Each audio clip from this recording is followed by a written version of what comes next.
Assalamualaikum warahmatullahi wabarakatuh. Halo, apa kabar teman-teman semuanya? Semoga Anda selalu sehat, salam hangat, dan tetap semangat. Selamat jumpa kembali dalam Ujar Unpam Mengajar. Perkenalkan, saya Jumino dari dosen Prodi Pendidikan Ekonomi Universitas Pamulang. Akan menemani Anda sekalian dalam mempelajari materi pemikiran ekonomi aliran neoklasik. Materi ini akan disajikan sampai beberapa video ke depan, jadi jangan sampai terlewatkan dan ketinggalan kesempatan yang bermanfaat ini.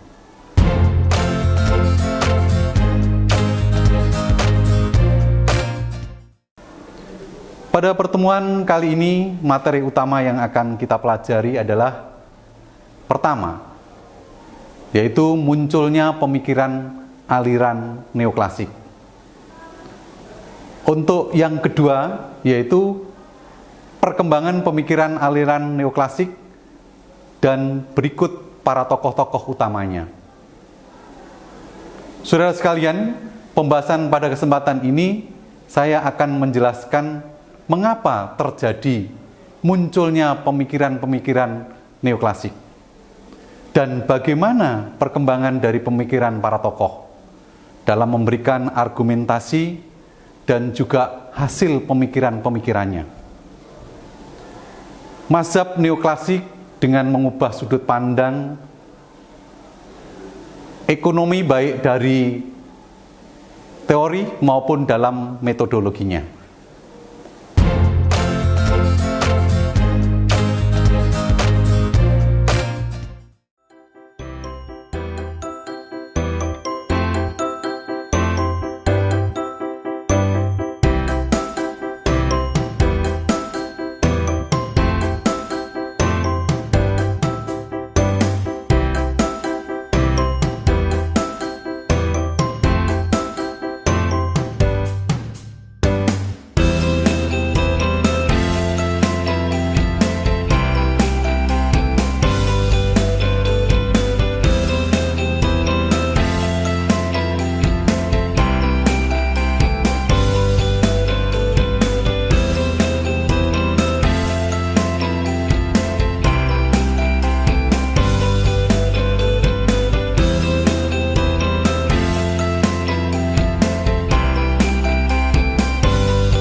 Saudara sekalian, kita lanjutkan mengapa terjadi munculnya pemikiran aliran neoklasik.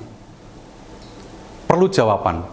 Pada abad ke-19, Amerika Serikat menjadi negara terkaya di muka bumi, mengalami pertumbuhan ekonomi yang sangat pesat, di mana rata-rata pendapatan per kapita mengalami peningkatan 2 kali lipat.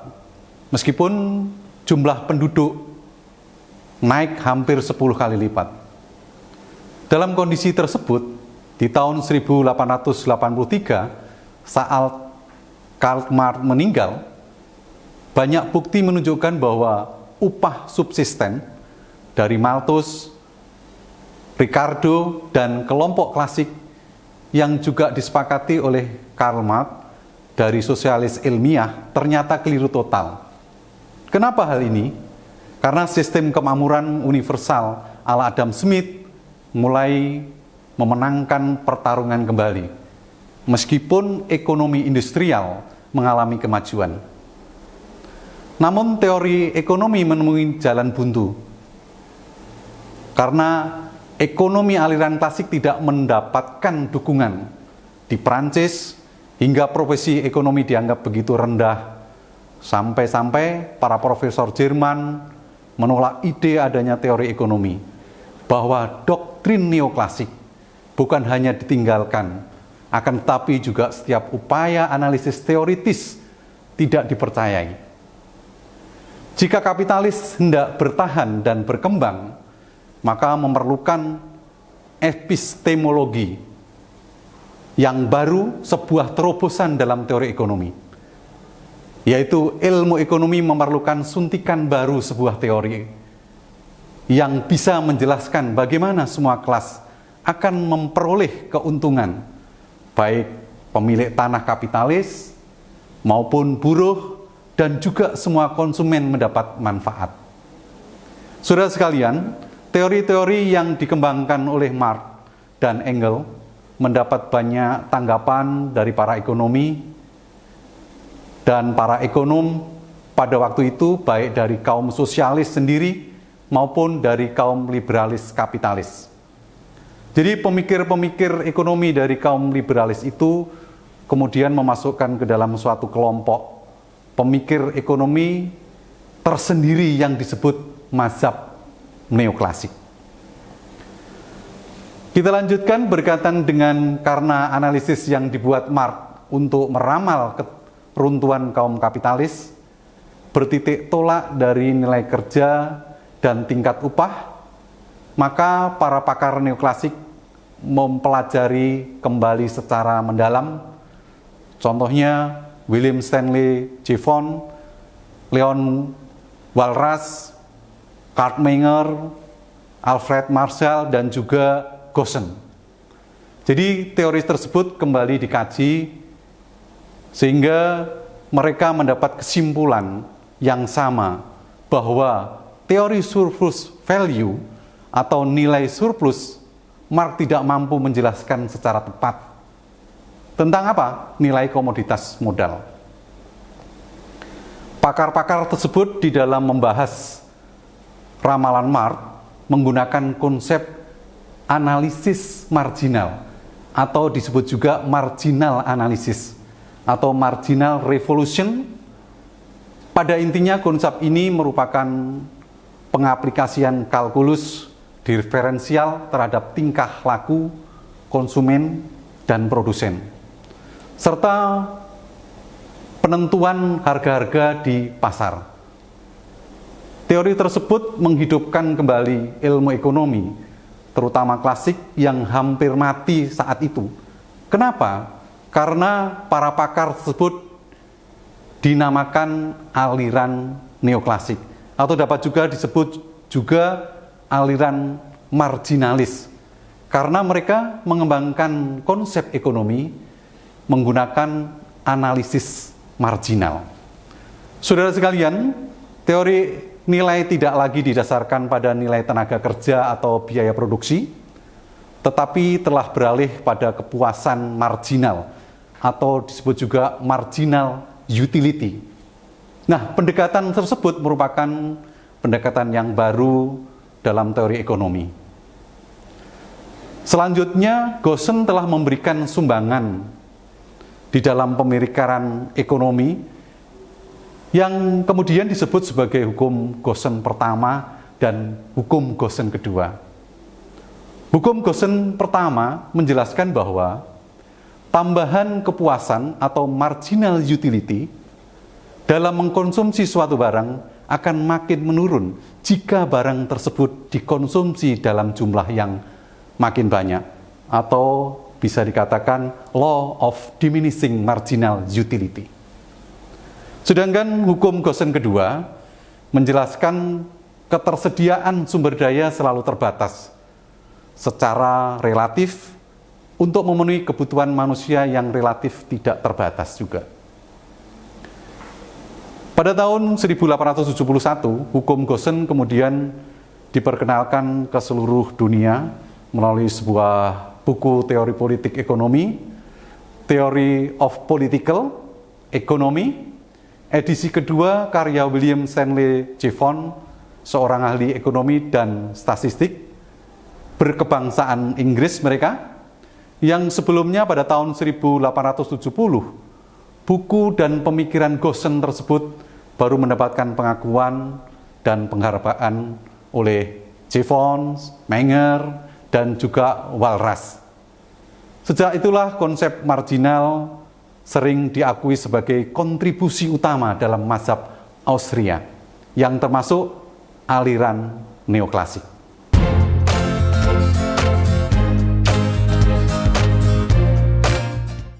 Ayah, ibu pergi dulu ya.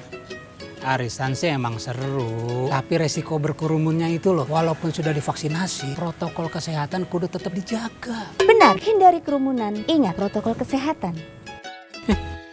Ayah nggak pakai masker? Ayah kan udah divaksinasi. Ayah, walaupun sudah divaksinasi, tapi protokol kesehatan tetap kudu dilaksanakan. Nih, pakai. Ayo. Benar, tetap pakai masker. Ikuti protokol kesehatan. Sore Mas, sore Kak. Cuci tangan dulu, ganti baju. Jangan sampai bawa virus dari luar kamu. Tuh, dengerin. Loh, Mas sama Kakak kan sudah divaksinasi. Walaupun sudah divaksinasi, tapi protokol kesehatan tetap kudu dilakukan. Benar, walau sudah vaksinasi, protokol kesehatan harus Tuh. tetap dilaksanakan agar Anda dan saya tetap terlindungi. Tetap disiplin dengan protokol kesehatan 5M. Hai semua, pada tahu nggak penyakit apa yang masuk di jajaran perawatan termahal? Jawabannya adalah talasemia. Talasemia adalah penyakit tidak menular yang berupa kelainan darah turunan, di mana usia darah merah lebih pendek dari normal. Jadi, sel darah merah mudah rusak dan penderita harus transfusi darah seumur hidup. Talasemia diturunkan kalau pembawa gen punya anak dengan sesama pembawa gen juga. Makanya, deteksi dini deh, biar tahu kita punya gen talasemia apa enggak.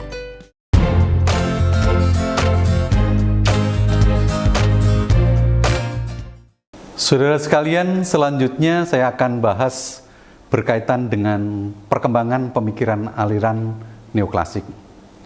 Dalam perkembangannya, tokoh-tokoh ekonomi yang mengulas kembali tentang nilai surplus, Marx dan Engels, tersebar dari berbagai negara. Ada tokoh-tokoh ekonomi yang berasal dari Austria, Lausanne, Prancis, dan Cambridge, Inggris. Dengan konsep pemikiran dan sudut pandang masing-masing, sehingga dalam pembahasan pemikir-pemikir neoklasik, kita akan membagi menjadi 3 mazhab. Apa saja itu? Yang pertama, yaitu mazhab Austria. Yang kedua, mazhab Lausanne. Dan yang ketiga adalah mazhab Cambridge. Kita bahas yang berkaitan dengan mazhab Austria, saudara sekalian.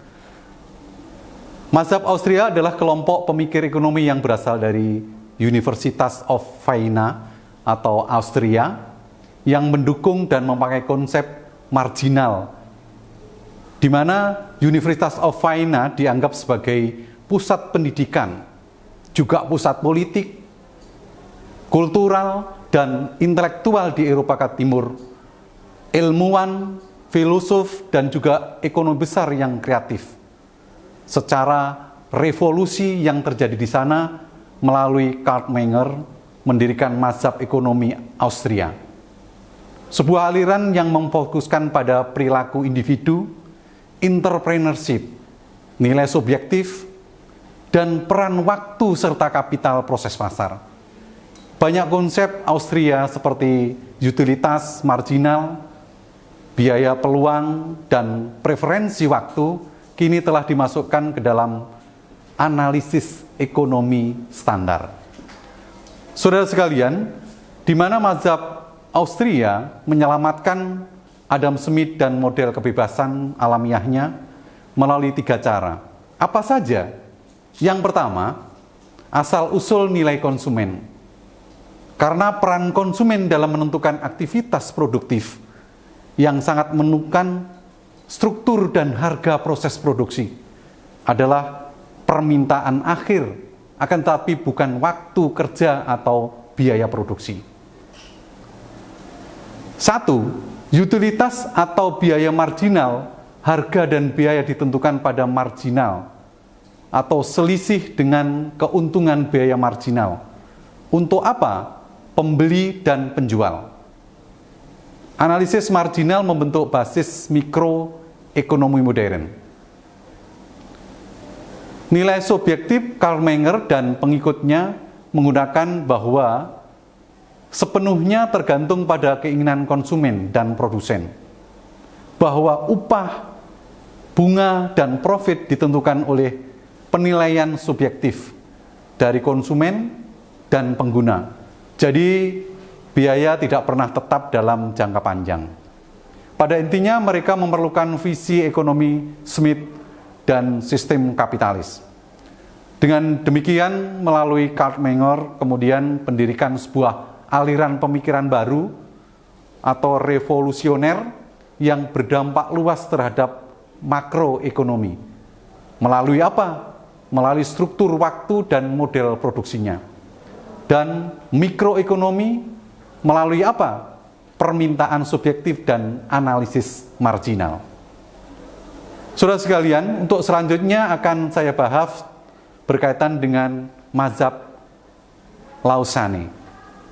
Apa saja langkah-langkah yang diberikan oleh mazhab ini adalah menyumbangkan pemikiran neoklasik dengan menganalisis yang lebih komprehensif tentang teori keseimbangan umum oleh siapa? Oleh Leon Walras. Dan dianggapnya sebagai pelopor mazhab Lausanne atau Lausanne School of Economics. Karyanya Element of Pure Economics dianggap sebagai suatu mahakarya dalam bidang ekonomi yang menjelaskan teori keseimbangan umum dengan pendekatan matematis. Walaupun telah disinggung oleh para pendahulunya, hanya Leon Walras yang mampu memberikan kisi-kisi yang lebih jelas tentang independensi bagian-bagian ekonomi ini dengan gamblang dan lugas dan model keseimbangan umumnya atau general equilibrium model. Dia menguraikan dengan jelas bahwa perubahan suatu faktor atau bagian ekonomi akan membawa perubahan pada variabel lain dalam sistem ekonomi tersebut secara menyeluruh. Namun sayang, konsep dan model ini tidak diperhatikan oleh para ekonom pada zamannya. Namun Alfred Marshall menyelamatkannya sehingga dianggap sebagai pendiri dan pengembang ilmu ekonometri. Walras yang menyebut dirinya sendiri sebagai seorang sosialis ilmiah selalu mencemaskan bahwa ekonomi tidak cukup kompetitif dan mendukung intervensi dari pemerintah untuk menjamin lingkungan yang lebih kompetitif. Tanah monopoli alam harus dinasionalisasikan dan disewakan kepada siapa? Tentunya kepada pihak swasta sebagai cara untuk meningkatkan pendapatan. Dia menganggap pajak adalah tidak adil dan memaksa. Oleh karena itu, menurut dia harus dihapuskan karena memberatkan. Kita lanjut saudara sekalian, yaitu mazhab Cambridge. Dari sekian banyak tokoh neoklasik yang dianggap sebagai tokoh paling utama adalah Alfred Marshall, di mana dianggap pelopor aliran atau mazhab Cambridge atau disebut juga sebagai Cambridge School of Economics, di mana tentunya itu adalah di Inggris. Marshall dianggap sangat berjasa dalam membarui pandangan-pandangan ekonomi yang dikemukakan pakar klasik dan pakar neoklasik sebelumnya. Jevon, Menger, dan juga Walras secara bersama-sama telah mengembangkan analisis yang sifatnya revolusioner tentang faktor-faktor yang menentukan harga-harga relatif. Pakar-pakar neoklasik di atas lebih jauh mengkritik pakar-pakar klasik yang gagal, membedakan antara utilitas total atau total utility, utilitas marginal atau marginal utility, dan juga utilitas rata-rata atau average utility. Bagi Jevon dan Menger dan Walras, biaya bukan satu-satunya faktor yang menentukan harga-harga. Yang paling menentukan harga sesuai dengan teori utilitas marginal adalah utilitas yang diterima dari pengonsumsian satu unit terakhir dari barang tersebut. Jadi Jevon semula karyanya dengan membicarakan faktor yang menentukan nilai atau harga melalui konsep kalkulus. Menurutnya, yang menentukan harga atau nilai adalah utilitas. Berapa banyak utilitas? Bukan tenaga kerja atau biaya. Saudara sekalian, sumbangan pemikiran ekonomi Alfred Marshall yaitu yang pertama, memperkenalkan diagram, kurva, baik itu penawaran dan permintaan. Yang kedua, elastisitas harga permintaan. Dan yang terakhir atau yang ketiga adalah surplus konsumen.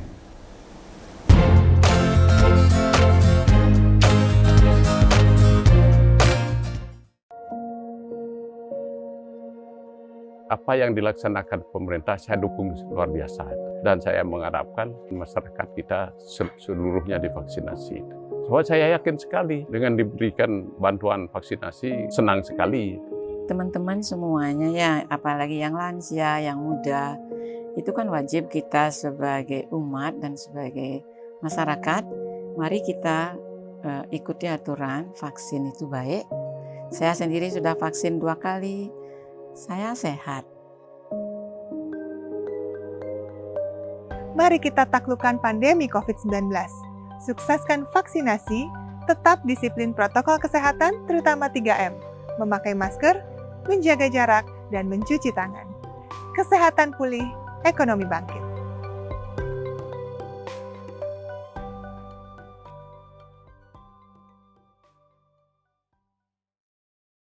Pemerintah sudah menetapkan PPKM, pemberlakuan pembatasan kegiatan masyarakat. Selalu terapkan 3M. Tetap belajar dari rumah, bekerja dari rumah, dan belanja kebutuhan Anda dari rumah. Jika tidak mendesak, jangan keluar rumah.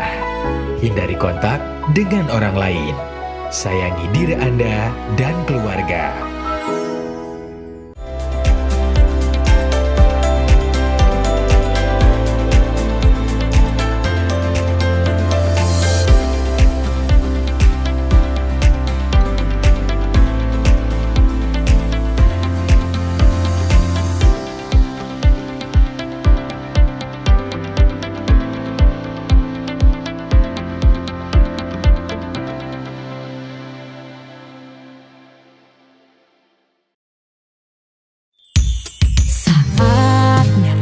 Bersama akhiri pandemi dengan vaksinasi, karena kan kita hadapi masa depan sehat, harapan kita semua.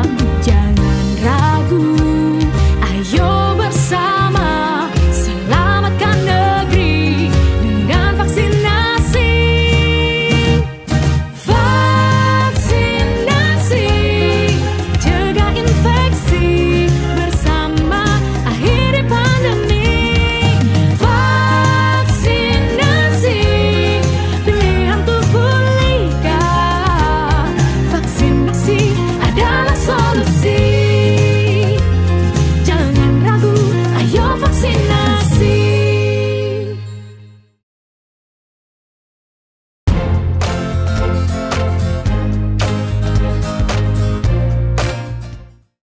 Teman-teman, tadi sudah kita bahas berkaitan dengan timbulnya ekonomi neoklasik dan perkembangannya. Mohon jelaskan hukum Gosen yang paling populer hingga saat ini. Bagaimana? Kita tunggu jawaban Anda.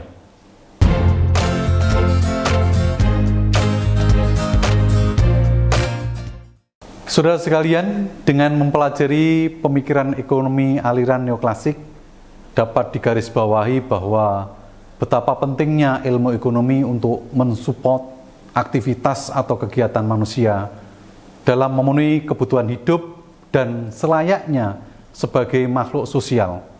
Maka dengan ini dapat diambil suatu kesimpulan.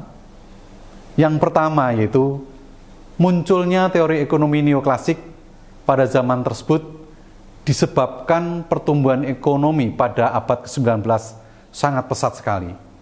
Dan perlu adanya teori-teori ekonomi yang applicable pada masa tersebut, di mana teori ekonomi sebelumnya contohnya Marx, Engels, Adam Smith, dan lain-lain, kurang cocok untuk diaplikasikan dan perlu adanya penyesuaian serta pembaruan. Kesimpulan yang kedua adalah perkembangan pemikiran para pakar ekonomi aliran neoklasik seperti Jevon, Walras, Menger, Marshall, dan Gossen memberikan warna baru dalam teori ekonomi pada masa itu yang cocok dan tepat dapat diaplikasikan dalam perekonomian pada abad ke-19, di mana mazhab neoklasik dengan cara mengubah sudut pandang ekonomi baik dari teori maupun dalam metodologinya.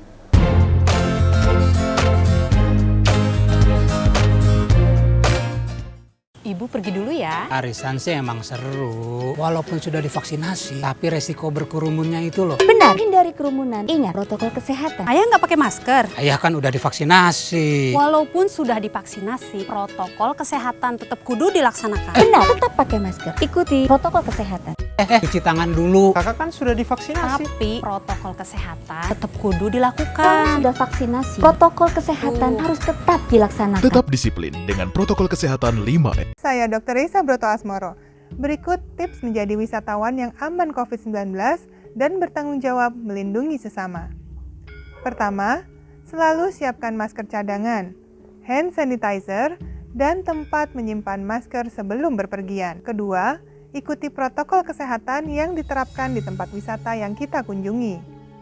Suhu badan harus di bawah 37,3 derajat Celcius. Mencuci tangan memastikan ribuan kuman yang ada di tangan kita mati dan tidak bisa menyebar lebih luas. Memakai masker dan menjaga jarak adalah cara terbaik untuk menekan resiko penularan COVID-19. Ketiga, ingatkan juga wisatawan lain untuk melakukan hal yang sama. Ingatkan mereka agar patuhi protokol kesehatan dengan lengkap. And for those who come from abroad, we welcome you with open hand, open heart, and open mind. Do please respect each other, care for each other, protect each other, and be a responsible guest. Follow the health protocols applied in Bali. It is meant to protect you, me, and the community. Bali is for you, for me, and for all of us. Salam sehat dari saya, sampai jumpa.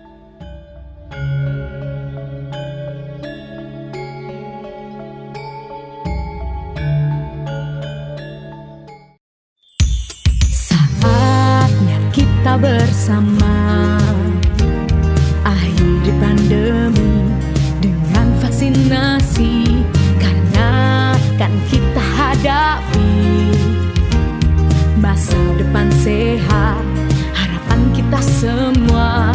Jangan ragu, ayo bersama selamatkan negeri dengan vaksinasi. Vaksinasi, cegah infeksi, bersama akhiri pandemi. Vaksin.